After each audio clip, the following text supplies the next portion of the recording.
done getting the main rebar in. There's some other pieces that have to go in, but it is past midnight and I am ready to quit. So this is where I started.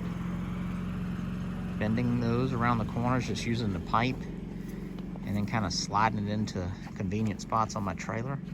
Use the little rebar wire chairs. Got them every 4 feet. I think that's about the max recommended spacing, which I do think if you had them spaced at 3 feet, they'd be a little sturdier. Having more of them. I bought 30 and I used 30. And I could have used 31. Needed actually, 1 or 2 extra right in this area. Got a little complicated, and but 90'd the corners of them, just bent around the corners. You can see anywhere there's an overlap right there. I got a 2-foot overlap wherever there's a joint. So right here it goes across, down, and then bends around a corner, and then these pieces stick out. Then there's going to be a bulkhead, which is sort of like a dam, because the footing will be 2 different levels right here. But then once the wall is poured, the top of the wall is the same, and then once backfilled, you won't even be able to see any of that. You won't even know. Wraps around and then meets up with the footer pier on the corner of the building.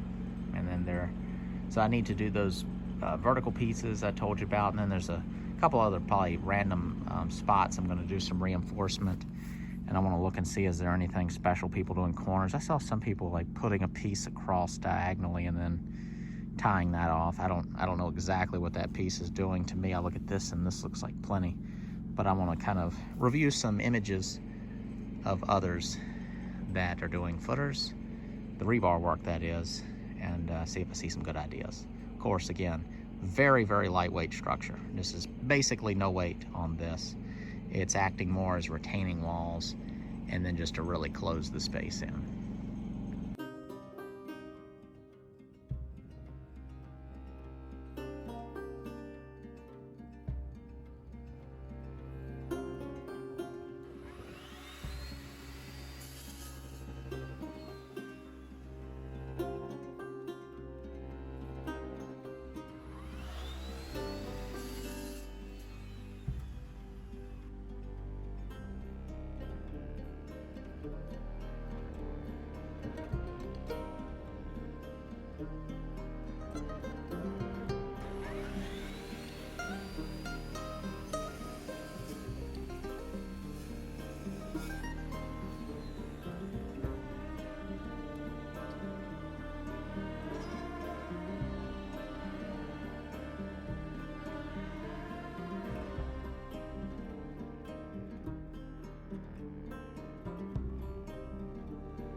quick explanation. The footer here and the footer there are two different heights, so there's going to be a step down. The top of this board represents the top of this footer. This laser is shooting a line 8 inches above the dirt here, which is the top of that footer. So I was able to get it nice and level. Basically, I can finish the concrete footer off right there. And then there's a gap at the bottom where the concrete will go under. And the bottom of that board is the level of the footer down there. So I just have it staked off, plumbed up, squared up, is enough for a footer. And then afterwards, all that will be removed and the forms will just kind of work their way over it with all the tops of the walls being the same height. It's pour day, ladies. Let's do a final review of the work that's been done before they show up. It's about 8 a.m. right now. They are coming at 2:30 p.m. with 3,000 psi concrete, 4 1/4 yards. The measurement is it's basically right at 4 yards, but 4 1/4 yards is coming to kind of pad it. The favorite thing I've done here, I think, was welding that pencil rod onto those little L-shaped pieces. And from the internet, I have determined that they're called dog legs. I liked bending it as well, using my trailer, and a pipe used worked decently. Got those bends on there. I'm not sure what the radius of bends normally is. I saw things when you're bending these. There's like suggested radiuses for their various sizes. I'm not going to get that specific on something like this. If I ever did anything that is more critical, I'd probably be more careful. Last night, I shot my laser at 8 inches plus, so found the highest spot and measured up 8 inches, and then shot my laser and I marked it off with painter's tape just to where the concrete come up to that level. I'm going to go around and put some little twists of wire at that level, something a little more permanent than the painter's tape, but that was just to kind of get it marked. I just went ahead and marked them all. I was going to mark just a few points, but I just went ahead and did it all. I'm trying to be as exact as possible to limit all of the mistakes that will affect me moving forward in this project due to lack of experience and knowledge. Nothing to say here. You've seen the little bulkhead dam thing. Then there is those shorter pieces of rebar is where the opening is going to be for the door. So the wall will go like this and then go back up. So that top of that wall will basically be a threshold. Same thing occurring over here. I enjoyed doing the rebar. I spent about $500 on the rebar stuff, the little chairs, the wire, the rebar itself, the pencil rod. And then the concrete for the footer is going to cost, I think he said it was going to be $821 just for the footer. And then the wall itself, I think it's going to be about the same. That's my guess. So we're looking at, like what I was guessing, around $2,000-ish. I'd say $2,000 to $2,200 just to get this footer and a wall up. That is a lot of money, but once I'm in here doing my woodworking, that's 2 of my tables on average, if I don't raise my prices. So it's not a huge deal. Now, of course, that's just one small aspect, but the lumber, there's not a lot of high costs. It's just labor intensive for me. And then most all the materials, including the roofing, there's not a lot of actual monetary costs. It's just working it. And I kind of balance that out by I enjoy doing it. I'm making the videos. They have some income that comes off of those. So I'm content with that. If every once in a while I take a financial hit, which I know it's nothing compared to probably if you had someone else come in and do all this work. I don't know what it would cost just to do this, because they would bring in an excavator. They'd probably get upcharged for the materials. Then there's all the labor itself. I think that this would be an expensive thing. I know when my dad had his basement walls done in his house in, I believe, the 1990 or 92, somewhere right around there. This is poured foundation. The tallest part of it's probably 8 feet tall. I don't know how far the size of the footer is. A lot more rebar. So this is forms, concrete, and all that. His was $8,000 at that time. That includes the walls, of course. That's a lot of concrete too. My guess is that that probably cost him. That would cost him, I think, it probably 3 times that much now, is my guess. Uneducated guess.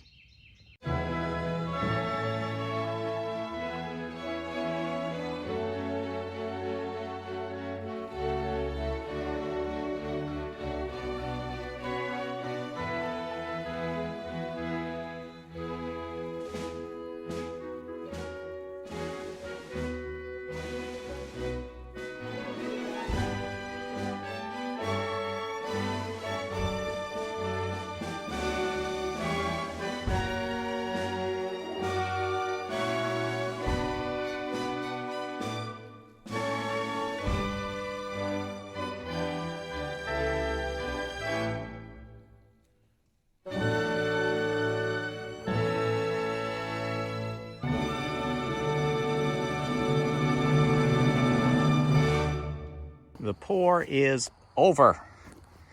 It's kind of hectic feeling just because you don't want your whole thing to mess up. Let's do a walk around and I'll talk a little bit about it. The tape idea worked, but the tape got knocked off easily. I should have done my zip tie trick. I think that would have been a lot easier to keep up with, or the twists of wire or some sort of post that came up. But in general, I think I'm okay. I think that at most there's, in the worst spot, maybe a 1/2 inch variation, and I can accommodate for that in my form work. But that's how the footer came up close to the ground here. Over here, we're about 1 foot down. And then the step, it was cool how he did this. I was kind of uncomfortable with this, but the first thing he did is he dumped concrete here. And he just kind of filled this up with concrete. It flowed into here. And then what we did is we went back over here and worked our way around. And then that was the first concrete to come out the truck. And I'm about 40, probably almost an hour away from where this guy started. So the concrete was a little dry. So the first concrete went right here, was a little stiff. Then he added water to the mix and we did the rest. So by the time we got around here, this was stiff enough to hold it all back to where it didn't want to keep coming there, and it didn't overflow. It's just right at the level of that. So you can see that orange mark down there. So I got good thickness right there, and I estimated it pretty much exactly the amount of concrete that I needed. He said I was getting real low right there towards the end. So I think I padded it by 1/4 yard to make sure, and you can see I even blocked an area off right here before the fella showed up, just with a scrap board. It was just where the trench got a little off. After he's left, I went around and I've straightened all these up. I got that one straight and then this one straight, and then while my father sighted down like this, I pushed them left and right to get them leveled up. I did have my dad here kind of while it was all going on in case he needed an extra hand. So basically, after he did this, he came and he dumped some here, and I was just pulling it this way. And then once that got enough, then he came and dumped it here, and I was pulling it left and right. Then he dumped here, and then moved his whole truck to over here and dumped a bunch there, and then moved to here, and then backed up over the dirt, dumped it. You can see the little spots where he was dumping. So the closest he got, now his chutes are pretty long. He had one chute, he got the chute all the way to here and was dumping it there, and then I just pulled it that way. So that's that. I was lucky. I got a very nice guy. One of the first things he said, I told him I was kind of anxious about it, and just told him, I said, if I do anything weird, I said, just tell me. I said, if I need to move faster, or if I look like I'm going nuts and I can slow down, tell me. And he said, don't worry about it. He said, we're going to take as much time as we need, which, you know, with concrete, that's a little bit of an exaggeration maybe, but yeah, it went smooth. It looked like I need to maybe kind of, it's a little wonky in here. I might need to straighten that up a little, but I'm not too concerned if there's a slight variation, because I can float my forms up just a little bit, bring them up to a laser line that I shoot, and that will accommodate for any unevenness. Let's see, is not much. I could get in there and smooth that up a little bit. I'll probably do it, but that's it. So we'll let this set up, and then we will begin form work for the walls.